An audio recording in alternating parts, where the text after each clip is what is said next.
할렐루야. 믿음으로 세상을 살아가는 하나님의 사람은 언제나 하나님이 함께 하시고 세상이 해결할 수 없는 것들을 해결해 주시는 은혜가 있음을 믿습니다.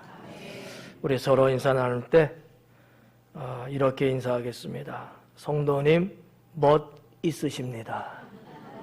병간이 멋 있으십니다.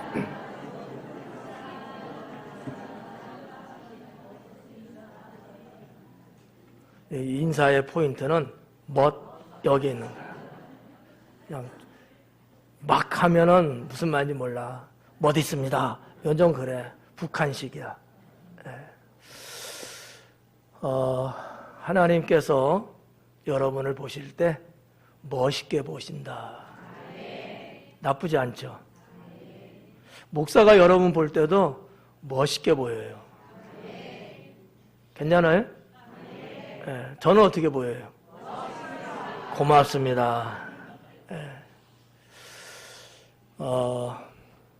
제가 좋아하는 단어들 중에 하나가 멋이에요.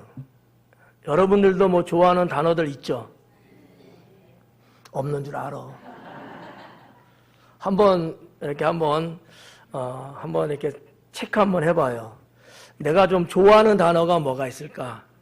흔히 많이 사용하는 단어는 또 뭘까? 하고 한번 여러분의 삶을 그거하고 이렇게 연결시켜서 보시면은 뭔가 나름대로의 인생의 길이 조금씩 보이기 시작할 겁니다. 그래서 이런 것들을 왜 갖냐 하면 세상을 사는데 흐트러지지 않으려고 이제 갖는 거예요. 다른 말로 말하면 가이드라인을 치는 거죠. 나만의 가이드거든요. 그래서 나는 멋있는 사람이야 이렇게 생각하면은 이 멋있는 사람에서 이탈하지 않으려고 노력을 하게 되는 거죠. 이제 여러분들이 그런 단어 한 3가지 정도만 갖고 계신다면은 어떤 친구보다는 훨씬 좋을 수 있어요. 그러니까 뭐 어떤 사람은 행복, 어떤 사람은 사랑, 뭐 어떤 사람은 즐거움, 이렇게 여러 가지의 다양한 것들이 있거든요.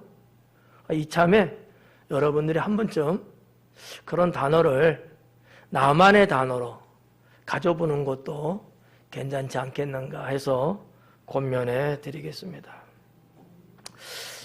저는 여러분에게 먼저 운을 뗐으니까 이 멋을 여러분 것으로 가져도 상관없어요. 제가 세금은 걷지 않습니다. 그래서 이제 멋있는 그리스도인, 멋있는 성도, 좋잖아요. 그래서 멋있는 사람은 누가 봐도 명품이다라고 하는 거죠. 뭐 우리 생활 전반에 뭐 종류는 다양하지만 명품이라는 단어를 많이 쓰더라고요. 근데 아무리 명품이라도 멋이 없으면 사람들은 가지려고 하지 않습니다. 재래시장에 가갖고 비싸지 않은 가격의 물건을 사도 누가 봐도 야 멋있는데? 이렇게 되면요 어디서 샀어라는 질문을 하게 돼요. 얼만데? 이런 얘기 하거든요. 그러면 그 사람의 마음을 사게 된 거예요. 이런 인생이 멋있는 인생이 아니겠는가라고 하는 거죠. 오늘 말씀이 성도의 풍성한 모습입니다. 사람들은 풍성한 거를 좋아해요. 여러분은 어때요? 좋아하는데 그 모양이야? 좋아할 정도면 상당히 액션이 커야 될 텐데. 아유, 산지가 막 이렇게 했어. 풍성한 사람일수록 인생을 보면 좀 속된 말로 하면은 쪼잔하지 않습니다. 치사하지 않습니다. 옹졸하지 않습니다. 풍성한 사람은요, 뭔가 푸근해요. 우아하기도 하고요. 예. 그래서 우리 하나님은 어떠한 하나님이시냐? 풍성하신 하나님이거든요. 여러분, 하나님이 쪼잔한 거 봤어요? 없잖아요. 하나님이 여러분을 대할 때 치사하게 대하시던가요? 아니거든요. 하나님은 무한하신 분이셔요. 인간의 언어로 표현하면 풍성하다라는 얘기입니다. 이 풍성함을 여러분에게 주실까요? 안 주실까요? 그렇게 믿어요? 아닌 것 같은데. 2월 달에 저 멀리 바라보라 하잖아요. 근데 여러분들이 이거를 제대로 전곡을 못 지르고 있는 것 같아. 한마디로 저 멀리 바라보라는 그 의미가 뭐가 있냐 하면 저 멀리까지 다 너에게 주겠다는 거거든요. 이제는 알았죠? 얼마나 많은 거예요, 그러면? 눈치도 없어. 풍성한 거야. 아브라함에게 동서남북 바라보라 하잖아요. 저 멀리까지 보라는 거거든요. 내가 너에게 다 주겠다는 거예요. 여러분, 제가 한 3가지만 말씀드릴게. 선택하세요. 10m까지만 바라봐라.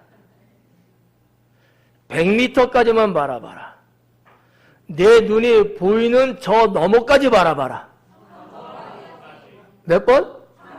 3번. 그게 주님이 원하는 거예요. 네, 저 멀리라고 하는 것은 내 눈에 보여지는 것 그 너머에 보이지 않는 것까지. 그게 저 멀리의 의미예요. 아셨죠? 네, 저 멀리니까 양호 아파트까지 보이네? 거기가 아니야.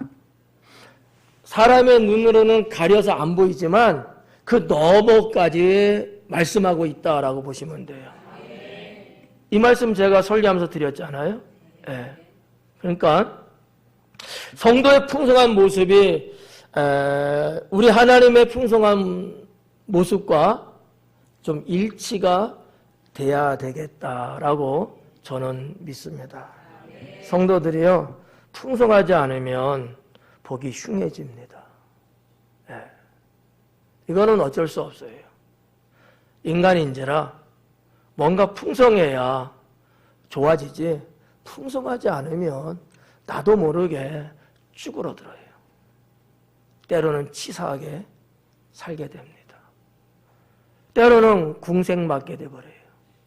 근데 풍성함은 그렇게 되지 않거든요. 자, 우리 하나님께서 성도인 우리에게 풍성한 모습을 가지라고 말씀하는 거예요. 풍성한 모습. 많은 것들이 있지만 그 중에서 어떤 것들을 좀 풍성하게 가져야 될까라는 생각을 해보게 되었습니다. 우리 기독교의 생명은 복음에 있고요. 그 복음에는 역시 생명이 있다라고 말할 수 있겠습니다. 21세기 시대를 살아가는 우리들은 삶에서 주님의 모습이 보여져야 합니다.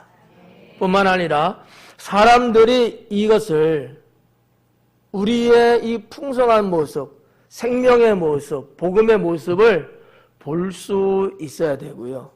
그로 인해서 그들이 무엇을 느낄 수 있어야 합니다.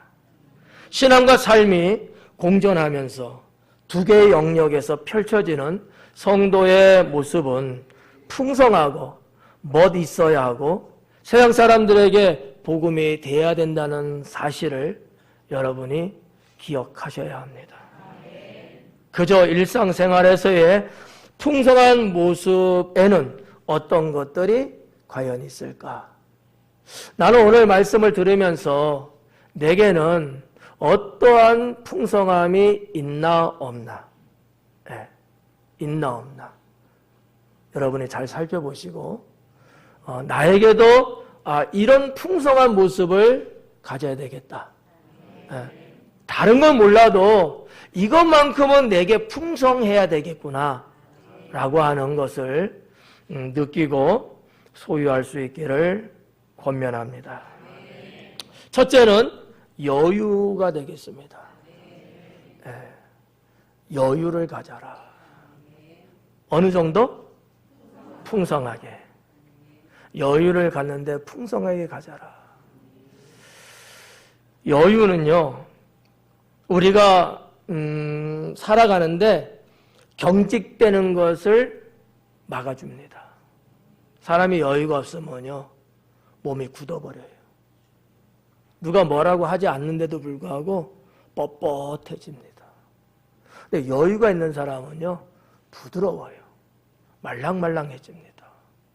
어떤 것하고 부딪혀도요, 깨지는 경우가 없어요. 여유가 없는 사람은 박살납니다. 회복하기가 어려워요. 여유라는 게 별거 아닌 것처럼 느낄 수도 있어요, 사람에 따라서. 그런데 인생에 있어서 여유는 아마 지금은 내가 갖고 있지는 않지만 갖고 있는 사람보다도 더 행복을 느낄 수 있는 게 여유입니다. 여유는요, 그 자체가 능력이에요. 싸움을 한다고 한번 생각해 봐요. 진짜 싸움을 하는 거야. 여유 있는 사람이 이길까요? 여유가 없는 사람이 이길까요? 싸움도요, 여유 있는 사람이 이깁니다.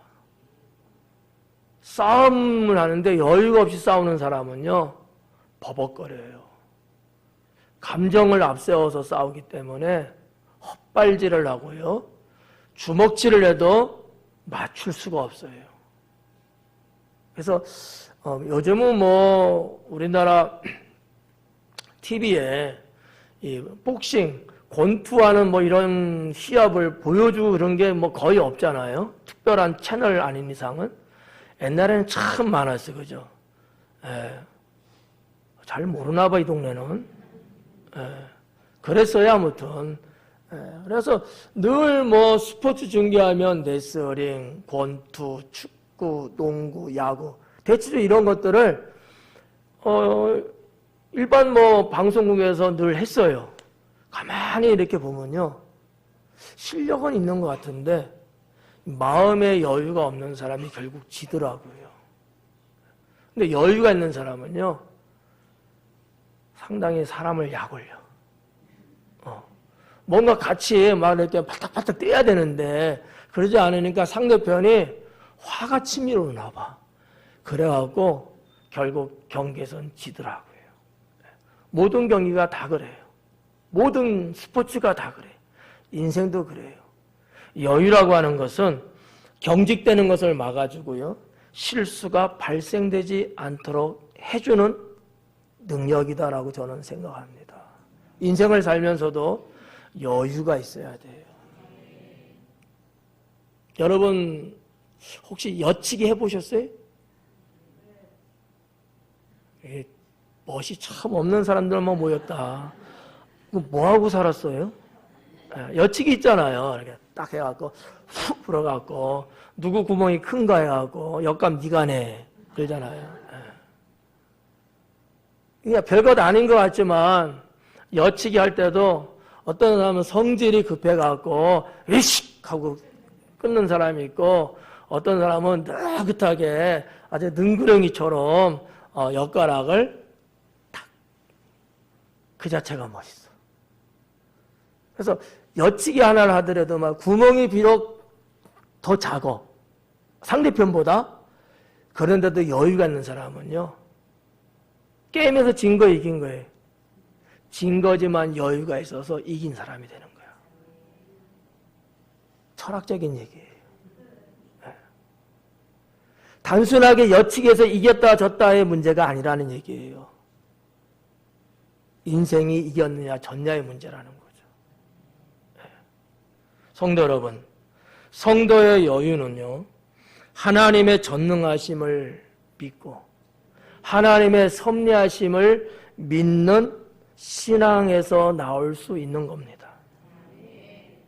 성도가 여유 없이 인생을 산다, 전능하신 하나님을 안 믿고 있는 거예요. 그러니까 서두르죠. 그러니까 팔딱팔딱 뛰잖아요. 여유가 있는 성도는요, 하나님 앞에 기도하면서 그 때를 바라봅니다. 하나님께서 행하실 것을 뻔히 알기 때문에 여유가 있어요. 세상이 돌아가는 어떠한 경우들, 지금 우리나라 경제도 그렇게 썩 좋지는 않다 그러잖아요. 여러 가지. 근데 여유가 있는 성도들은요, 세상에 팔딱팔딱 뛰어도요, 여기에 흔들리지 않습니다. 결국은요, 여유 있는 국민이 어려운 난국에서도 살아남습니다. 지난주 중에 제주도 앞바다에서 풍랑에 의해서 바다에 가라앉는 배 사건이 있었습니다. 그들은 물론 구조 요청을 했고 아마 제주 해경에서든지 아마 출동했을 거예요. 그리고 11명의 선원을 다 구조했다는 보도가 있었습니다. 그런데 구조를 받기까지 제가 알기에는 한 2시간에서 3시간 고한짝 2시간여 만에 구조를 했는데, 이게 바닷속에서 사투를 벌이는 입장에서는 엄청나게 긴 시간을 느꼈을 거예요. 그런데 감사하게도 모두를 다 구조했다는 거예요. 제가 가만히 보니까 그 11명이 뭐 외국인 이제 선원들도 많이 있고 그렇던데 여유가 있더라고요. 막 당황하고 그냥 난리치 그런 게 아니고요. 배가 가판이 길어지는 상황에 따라서 자기들의 서 있는 위치를 자꾸 바꿔가면서 끝까지 여유 있게 기다리는 것 같았더라고요. 다 살았습니다. 네. 저는 성도가 가져야 될 풍성한 것 중에 하나가 여유라고 믿어요. 하나님을 믿는 데 있어서 여유가 있기를 바랍니다. 네. 여유라는 것이 여러분 느림뱅이를 말하는 건 아니에요. 이해하시죠? 느린다는 것과 여유하고는 같은 게 아니에요. 느리게 해야 된다 이 얘기 아니라는 얘기예요. 빨리빨리 하더라도 여유가 있으면 문제가 없어요. 그런 말 있잖아요. 급할수록 돌아가라. 그 돌아간다는 게 여유를 말하는 거예요. 사고에 무슨 이야기를 듣고 막 급하게 내가 운전하고 가야 되는 경우들이 있잖아요. 그럴 때 여유를, 마음을 안정시키고 침착하게 여유 있게 가면 사고가 안 나죠. 속도가 느려도 여유가 없으면 사고 납니다. 그러니까 동네길에서도 때로는 사거리에서도 사고들 많이 나잖아요. 왜요? 여유가 없어서 그래요. 마음에 여유가 없으니까 봐야 되는데 반드시 눈에 보이는데도 불구하고 보지를 못해요. 어려움을 겪는 거죠. 신앙생활도 마찬가지입니다. 하나님을 믿는 우리가 여유가 있으면 주님이 펼쳐주시는 것들을 다 볼 수가 있어요. 여유가 없다 보니까 보지를 못하는 거예요. 내 옆 사람은 분명히 영적인 부분들을 본 거예요. 근데 나는 못 봤어. 왜? 여유가 없었던 거예요. 여유가 없으면 마음의 문이 닫힙니다. 닫혀요. 그러니까 알 수가 없어요. 두 번째는 품위를 지켜야 된다고 저는 믿습니다. 품위를 가져라라는 거죠. 품위를 좀 풍성하게 좀 갖자. 품위를.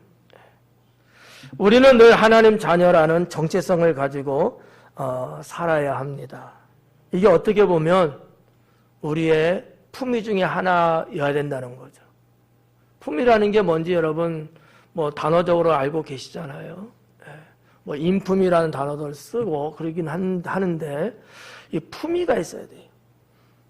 이 품위가 없으면, 이 품위가 풍성하지 못하면 사람이 싸구려처럼 보여요. 형편없는 사람으로 보여요. 가치가 없는 사람으로 취급받게 됩니다. 내가 뭐가 있다 없다, 내가 뭐 어떠한 사람이다 아니다, 이거 다 떠나서 품위가 있는 사람은요, 이 생명의 가치, 인생의 가치를 높게 평가받을 수 있습니다. 뭐 예를 들면 주인인데 품위가 없는 사람이 있고요, 종인데 품위가 있는 종이 있습니다. 어떤 사람이 나을까요? 누가 칭찬을 받을까요? 품위 있는 종, 그 사람이 칭찬받습니다. 사람들은요, 보편적으로 저 사람이 품격이 있냐 없냐를 봐요. 저 사람이 어떻게 생겼느냐, 뭐를 가졌느냐, 얼만큼 배웠냐, 물론 이런 것도 보지만 정말 가치성 있게 보는 건요, 그 사람이 인품, 품위를 본다는 거예요. 옷을 좀 남다르게 입었던 것 같아요. 어떤 사람이 이렇게 뭐 메이커도 아니고 그렇게 썩 비싼 것도 아닌 것 같고 그냥 평상시 입는 옷을 입은 거예요. 그런데 사람들이 그 사람을 볼 때마다 정중해지는 거예요. 그 사람 앞에서는 예의를 막 갖추는 거예요. 그래서 물어봤대죠. 아니, 저 사람 뭐 별거 아닌 것 같고 그냥 뭐 그런 사람 같은데 당신은 왜 저 사람 앞에서 저렇게 깍듯하십니까? 라고 물었다는 거죠. 그랬더니 그분이 하는 말이, 저분을 볼 때마다 저분에서 뭔가 풍겨나오는 인품이 보인다는 거예요. 그래서 내가 저분을 무시할 수가 없습니다. 나도 모르게 저분에게는 내가 뭔가 예의를 이렇게 지키려고 하는 그런 게 나도 모르게 자꾸 생깁니다. 그러는 거야. 품위의 문제입니다. 예. 어른이라도요, 품위가 부족한 사람은 애들이 괄시합니다. 어린아이일지라도 품위가 있는 애는요, 어른들도 존경합니다. 품위는 대단히 중요한 거예요. 더군다나 우리는 그리스도인이잖아요. 하나님의 자녀잖아요. 성도지 않습니까? 성도가 하나님의 품위를 갖고 사셔야 돼요. 네. 여러분, 오늘 설교는 보편적으로 많이 설교되는 그런 단어적 개념이 아니에요. 그렇지만 이 말씀들은 너무나 우리의 삶에 중요합니다. 네. 여러분 직장 나가시잖아요. 다양한 사람들을 만나지 않습니까? 여러분 볼 때 어때요? 정말 품위 있는 분도 계시고 형편없는 사람도 아마 있을 거예요. 누가 좋아요? 품위 있는 사람이 좋죠. 그런 사람하고 같이 어울리면 나도 모르게 내 가치가 올라가고요. 나도 덩달아 칭찬받게 되고요. 품위가 없는 사람하고 어울리면 싸구려 인생으로 전락합니다. 사람들이 무시해요. 깔보죠. 성도 여러분, 품위를 지켜야 됩니다. 저는 다른 거 다 둘째치고 우리는 하나님 자녀의 성도입니다. 이것 하나만 갖고도, 이 하나의 품위만 갖고도 우리는 얼마든지 경쟁력 있는 믿음의 삶을 살 수 있습니다. 그러면 우리 성도로서의 품위는 어떤 것들을 예로 들을 수 있을까? 첫째는 정결한 모습. 이런 것들이 품위를 높여줍니다. 또 질서 있는 생활, 덕망 있는 행동들. 덕망 있는. 그리고 구별된 선택. 아무거나 마구잡이로 막 선택하는 게 아니라 옳고 그른 것, 선하고 악한 것 등등의 이런 것들을 잘 구별해서 선택하는 모습을 지닐 때 품위가 있다라고 말할 수 있습니다. 흔들리지 않는 감정. 흔들리지 않는 감정. 살면서 별별 이상한 등등의 것들이 나에게 엄습해오고 나를 공격해 온다 할지라도 내 감정이 거기에 흔들리지 않을 때 그리스도인의 품위가 살아났다고 볼 수 있는 거죠. 그리고 세련된 자태. 봐봐 한번 여러분의 자태가 어떤가. 시쭈거리 이런 건 아니야. 여러분의 자태가, 여러분의 몸가짐이, 여러분의 행색이 세련돼야 된다. 세련돼. 세련된 건 나쁜 거 아니잖아요. 좋잖아요. 딱 봤을 때 사람이 위엄이 있어 보여. 무게가 있어 보여. 아름답게 보여. 멋있게 보이는 거예요. 세련됐어요. 누가 봐도 와 이렇게 되는 거야. 나만 이래야 되나? 이런 자태를 내가 지니고 있어야 풍성한 사람인 거예요. 세 번째는 당당한 모습을 지녀야 합니다. 당당한 모습. 우리 그리스도인들은 당당해야 합니다. 공의로운 일을 강단 있게 실행을 한다든지, 공의로운 일, 옳은 일, 의로운 일에 대해서는 당당하게, 비굴하게 대처하지 말고, 강단 있는, 정말 뭔가 확실하고, 내놓으라 할 만한, 뭔가 일어나던 강단 있는 실행을 보여줄 수 있는 성도.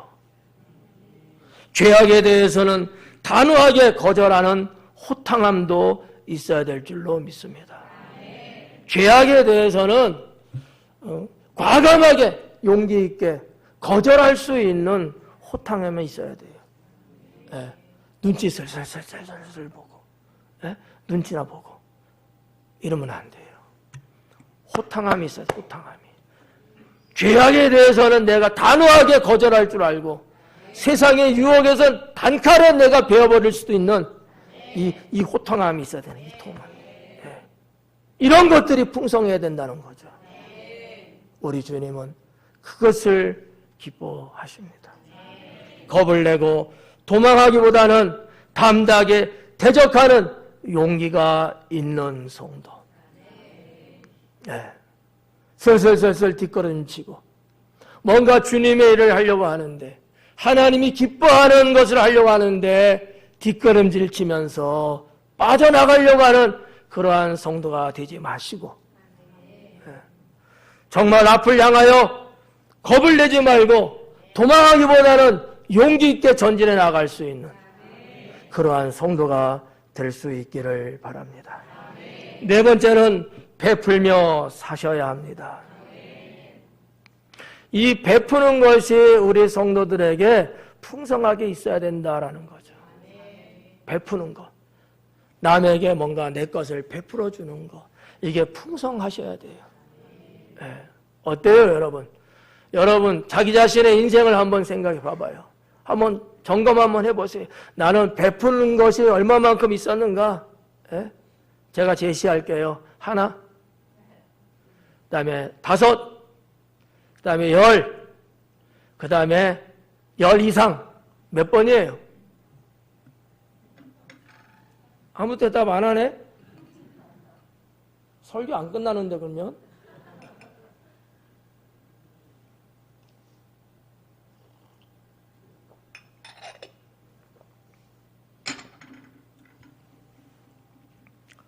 성도 여러분, 베푸는 것은 하나님의 명령입니다. 그리고 성도의 의무이기도 하죠.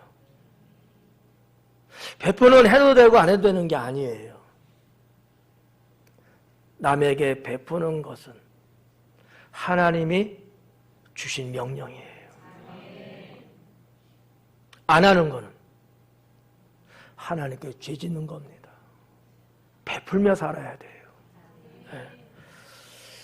우리들은 베풀기 위해서 잘 들어요. 베풀기 위해서 돈을 벌어야 합니다. 돈 왜 벌어요? 그래요. 잘 먹고 잘 살려고 돈 벌려고 하는 것은 하나님 나라에 합당하지 않습니다. 베풀기 위해서 돈을 벌어야 돼요. 저는 그렇게 믿어요. 제가 그래서 그런 게 아니라 성경이 그렇게 말씀하고 있지요. 예. 제가 언젠가 한번 이 말씀 드린 것 같아요. 그 연예인 가수 현인가요? 하고 그 부부가 하여튼 무슨 얘기가 있었어요. 나가서 이거 하고 저거 하면서 돈 벌고 그런 게 아닌 것 같다요. 돈을 안 버는 쪽으로 컨셉을 잡고 이 부부가 살았대요. 근데 어려운 사람을 봐서 도와줬는데 돈이 없는 거야. 그때 충격을 받고 뭔가 감동을 받아서 돈이 있어야 도울 수 있겠구나. 그때부터는요, 돕기 위해서 돈을 벌려고 한다고 합니다. 제가 그 얘기를 이렇게 들으면서 그래, 바로 그거다. 우리는 세상 사람들처럼 내 배를 채우려고 내 야망을 이루려고 돈을 버는 게 아니라 하나님의 영광을 나타내는, 영혼을 구원하는, 베풀기 위해서 돈을 벌어야 되겠구나 라는 생각을 저도 새롭게 하기 시작했습니다.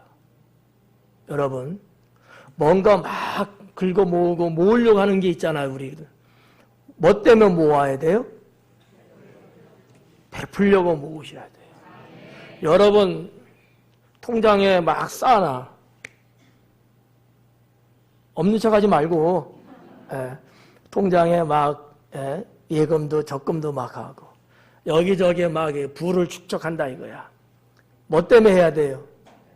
베풀려고 하셔야 돼요. 베풀려고. 이게 하나님의 축복을 받을 수 있는 비결입니다. 제가 지금까지 쭉 살아오면서 제 경험상 제가 체험한 바에 의하면 나누어주고 베풀 때 하나님이 복을 크게 주시더라고요. 나도 없고 나도 부족하지만 그럼에도 불구하고 내가 자꾸 베풀려고 할 때 하나님이 더 큰 것을 주시더라고요.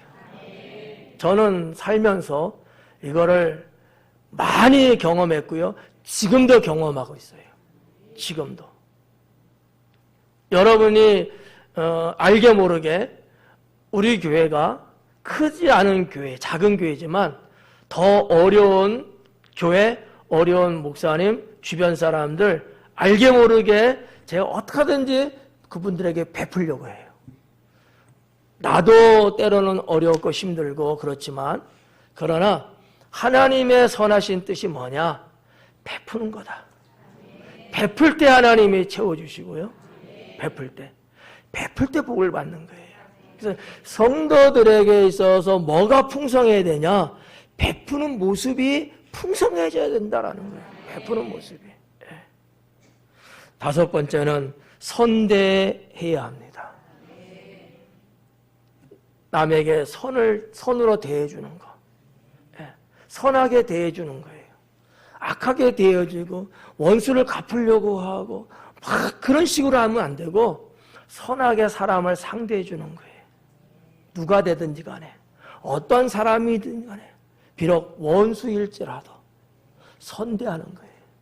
이게 하나님 계명이죠. 선대하는 거예요. 여러분 어려울 거라고 생각하시는데 어렵지 않아요. 어렵지 않습니다.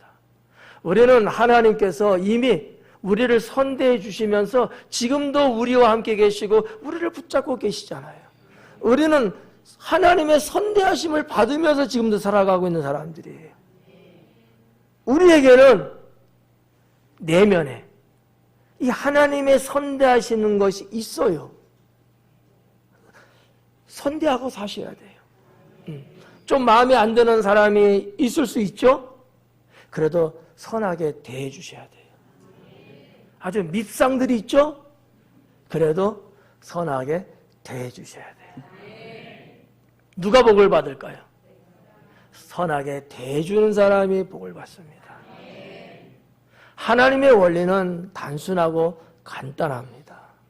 사람들이 자꾸 스스로 복잡하게 생각을 해요. 너무 쓸데없는 계산을 많이 해요. 하나님 나라에 그건 합당하지 않습니다. 주님이 선으로 대해주래요. 선으로 대해. 선으로 대해주지 않으면 우리는 이미 다 찢어졌어야 돼. 같이 있을 수가 없어. 왜? 선하지가 않거든. 하는 것 보면 형편들 없거든. 마음에 안 들어. 왜 이렇게 미운 짓만 하는지 모르겠어. 근데 하나님이 선하게 대하라고 하셨기 때문에 서로 선하게 대하려고 하다 보니까 우리가 지금 이렇게 패밀리로 살아가고 있는 거예요. 그렇지 않아요? 내 마음에 쏙 들고 정말 내가 선하게 대해줄 만큼 최상의 사람이 내 주변에 얼마나 있겠어요? 거의 없어요. 거의 없다고요. 어떨 땐 잘하는 것 같은데 어떨 때는 엉터리로 그냥 나를 대하고 아주 나를 골탕 먹이고 말이죠. 이런 일들이 매번 반복되면서 한두 번이 아닌 거야. 하나님의 선함이 없으면 이미 찢어진지 갈라든지 깨지든지 했단 말이죠.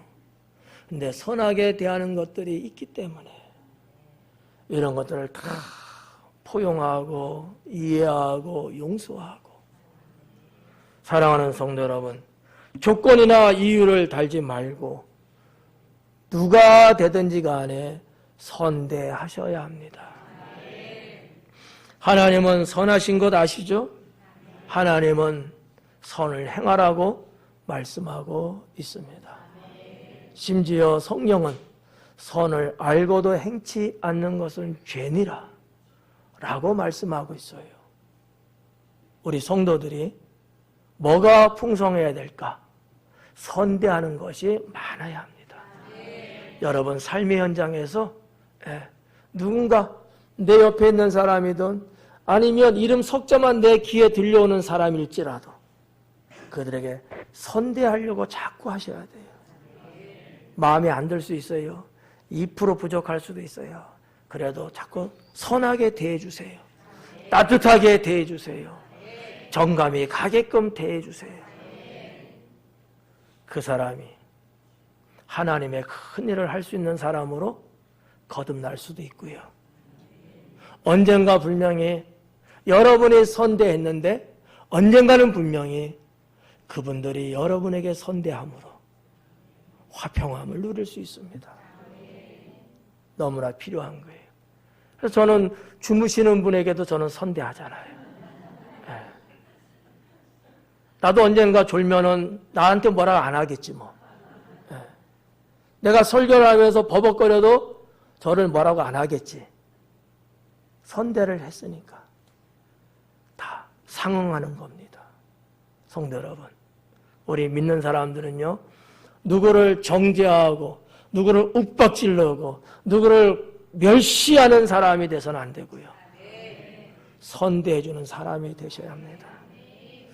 6번째는 마일리지를 쌓아라.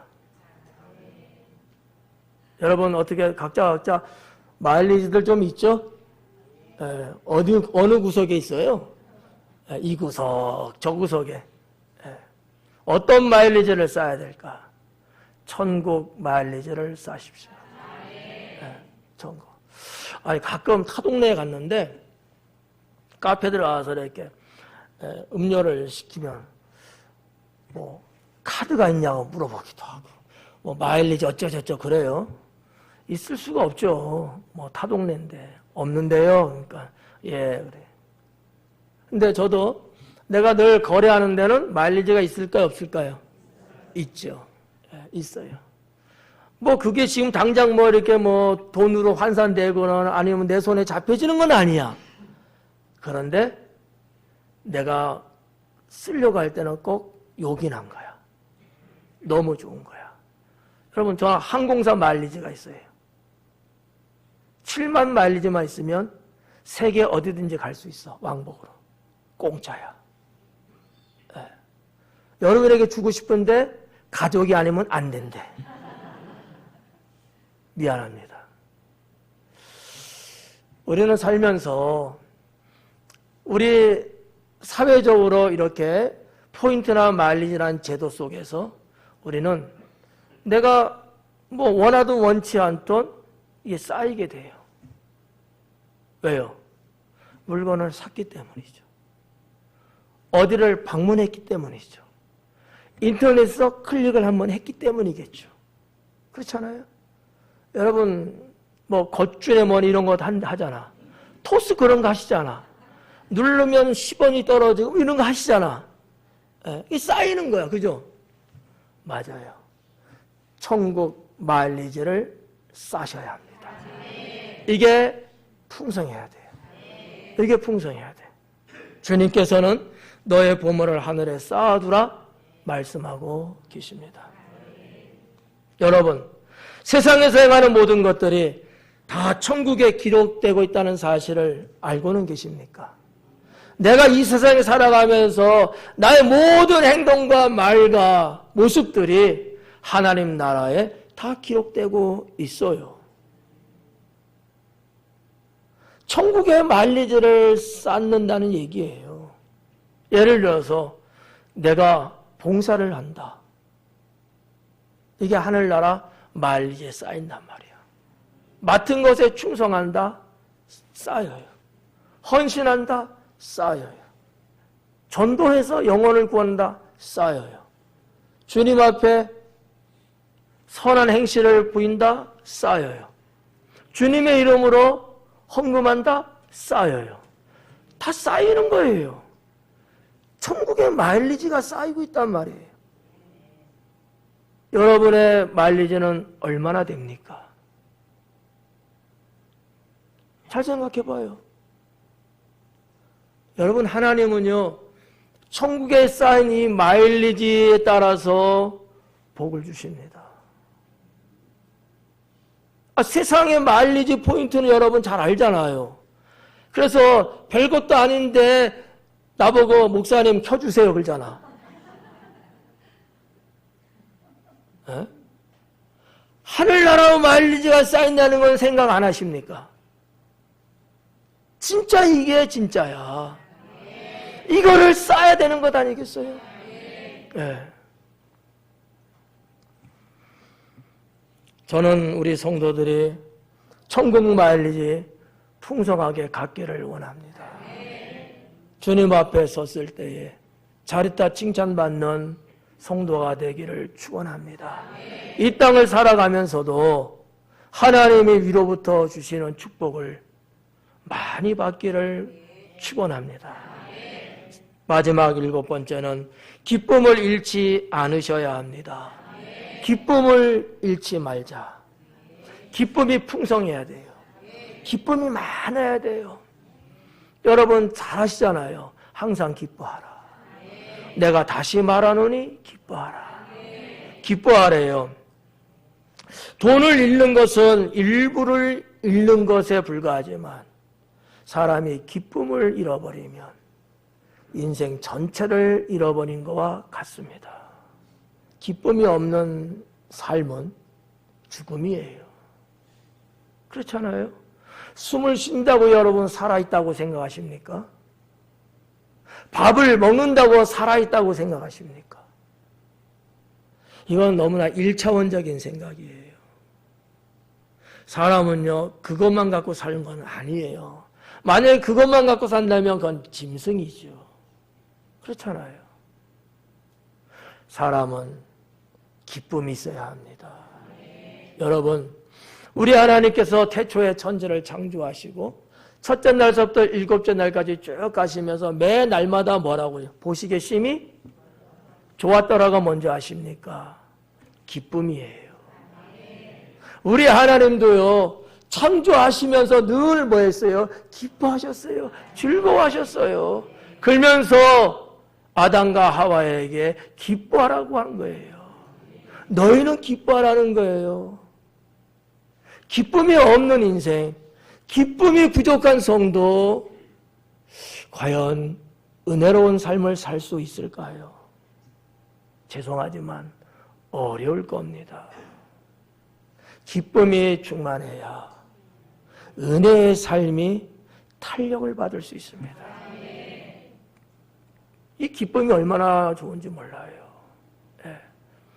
여러분 그러잖아요.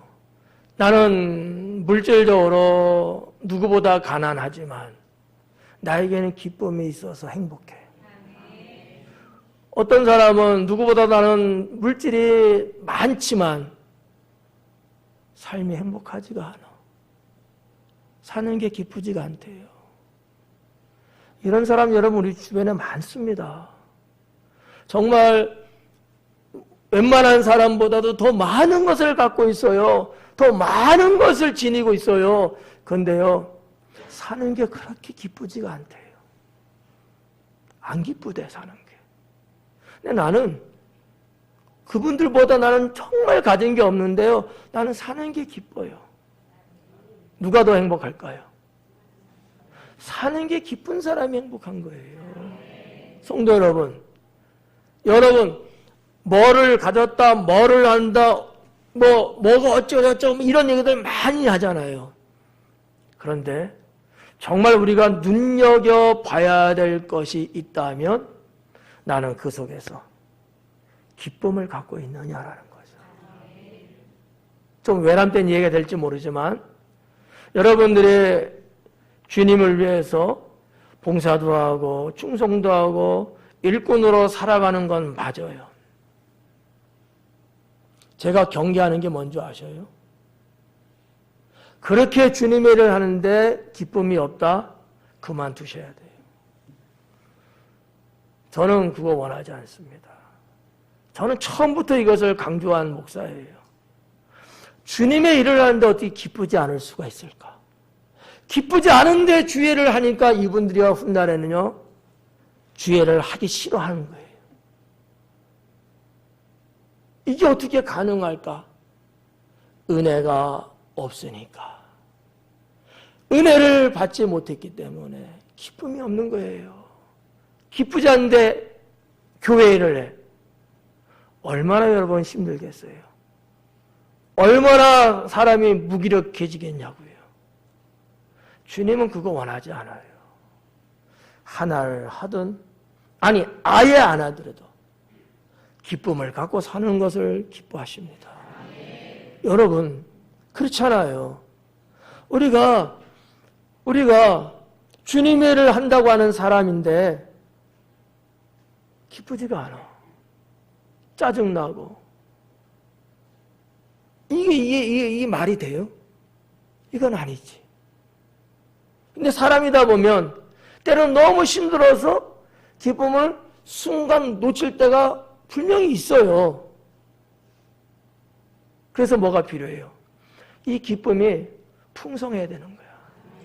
풍성하면 풍성한 데서 조금 떨어져 나가도 차이가 안 나요. 근데 이 기쁨이 딸랑딸랑해.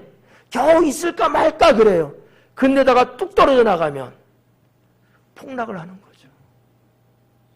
평소에 우리가 살아가면서 이 하나님이 주시는 이 기쁨이 이렇게 충만해야 합니다.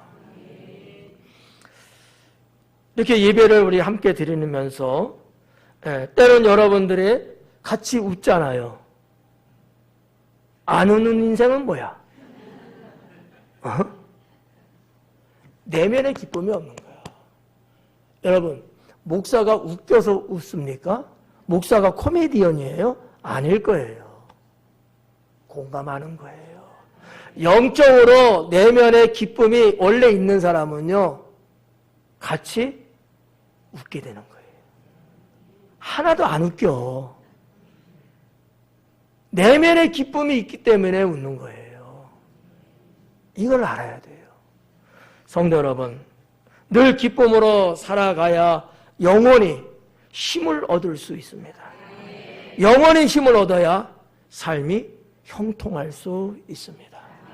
네.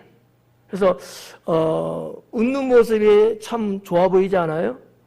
옛날 코미디언, 아주 옛날 1960, 70년대에 나왔던 그 있어요. 웃으면 복이 와요. 라고 하는 말이 있었잖아요. 예. 맞아요. 그분이 신앙인은 그 당시에 아니었지만 나는 그 말을 했을 때 100번 공감했습니다. 웃으면 복이 온다. 이런 말도 있잖아요. 하늘은 스스로 돕는 자를 돕는다. 외우지 않아도 돼요. 예. 근데 틀린 말은 아니다라는 거죠. 예. 성도 여러분, 우리는 하나님의 자녀며 성도입니다. 자, 이 세상을 살아가는 우리들의 모습은 어떠해야 된다? 눈치가 있어. 풍성하셔야 돼요.